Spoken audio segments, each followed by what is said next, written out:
Did the Phoenix Suns need a point guard last year? And more importantly, is Tyus Jones the offensive upgrade that they need despite some of the defensive concerns? On day 14 of Suns season previews, we're going to be taking a look, finally, at the Suns' biggest offseason addition with the exact type of traditional point guard that the Suns said last year they didn't need. To be fair, the Suns were all set at point guard with Monte Morris, but when they realized they had a shot at landing Tyus Jones on a veteran minimum deal, that was too good to pass up. We can say it how it is. We got him for a steal.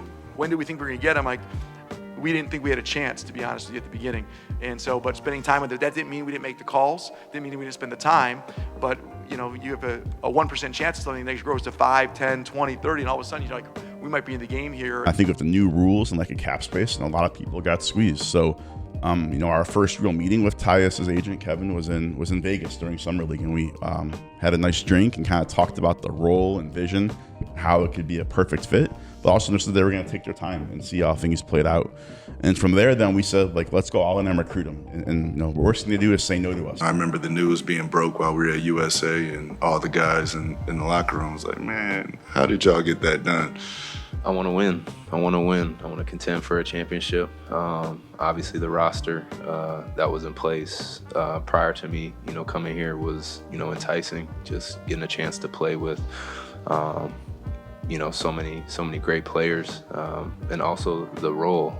Talking with Josh, talking with James, talking with Coach Bud, just how they, envisioned myself being able to step in and, just be me. What better spot than to do that than Phoenix? In terms of Tyus being Tyus, what jumps out immediately is his control of the game, and more specifically, his godlike assist-to-turnover ratio.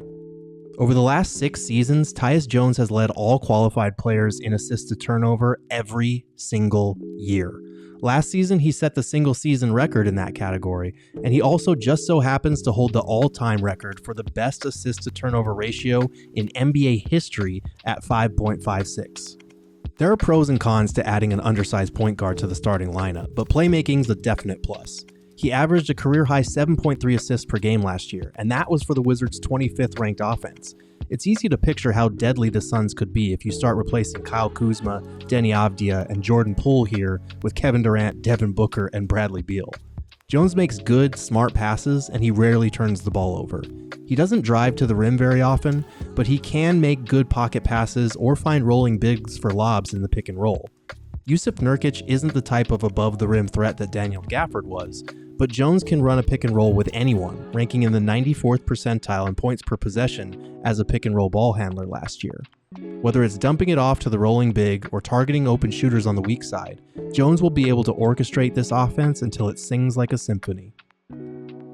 Everyone is on the same page about how Tyus Jones can make life easier for the big three, especially in Mike Budenholzer's system. Just trying to make their job easy. Last year, I know Book, Brad had to do a lot of playing the one, kind of facilitating, orchestrating the offense. They can do that, but what they really do is put the ball in the basket. Every pass is on the money. Like, he doesn't make bad passes. He don't turn the ball over, which I got to freaking work on and get in his lab, but his IQ is huge for the game, and it just makes all of us as scorers our jobs easier. Tyus brings that stability. When that guy that when Tyus has the ball, it puts your heart rate a little lower. We want to shoot more threes. We want the ball to pop. We want the ball to move.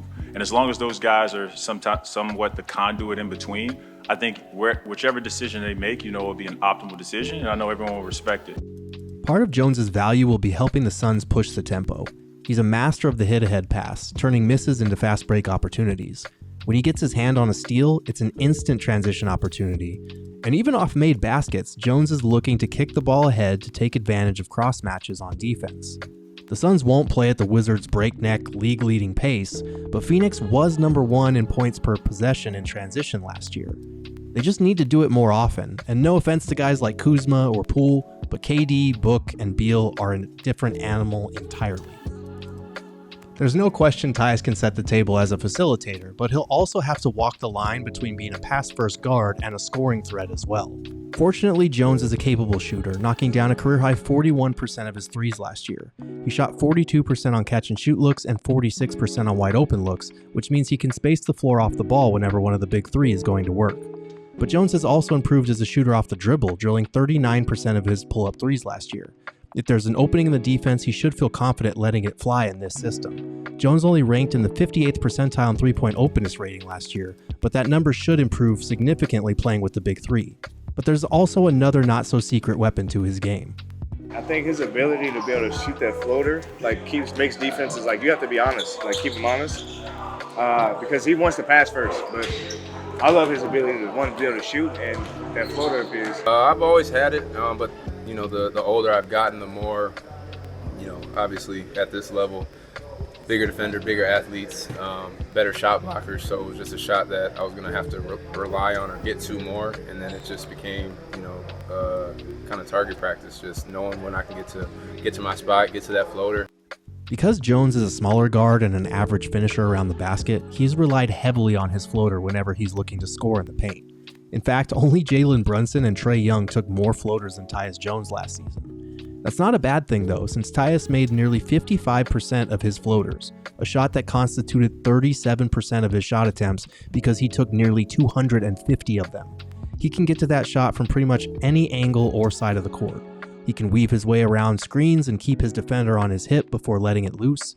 He can pull up early in the lane before the low man can contest, and it's an automatic weapon when the defender is in drop coverage. He can hit it going right to left or left to right, and he knows how to create space by either stopping on a dime or carrying through at full speed. The floater is honestly one of his best weapons whenever he gets into the paint, and you're going to see it quite a lot. On the downside, at 6'1" and 196 pounds, Tyus Jones is just flat out undersized on the defensive side of the ball. According to NBA.com, opponents shot 7% better overall when guarded by Tyus last year, and the Wizards' 28th ranked defense was 3 points per 100 possessions worse with him on the court. The B-Ball Index did place him in the 89th percentile in perimeter isolation defense, but he will be targeted on switches and in the post, and he won't offer much resistance when he's the help side defender. The hope is that he's a peskier on-ball defender and more engaged team defender on a team with title aspirations. Tyus Jones will undoubtedly help the Suns stay organized on offense, help cut down on their horrendous turnover problem from last year, and just generally make life easier for the big three. But he will also have to make sure that he's being a scoring threat on the offensive side of the ball, and most especially avoid getting picked on defensively come playoff time.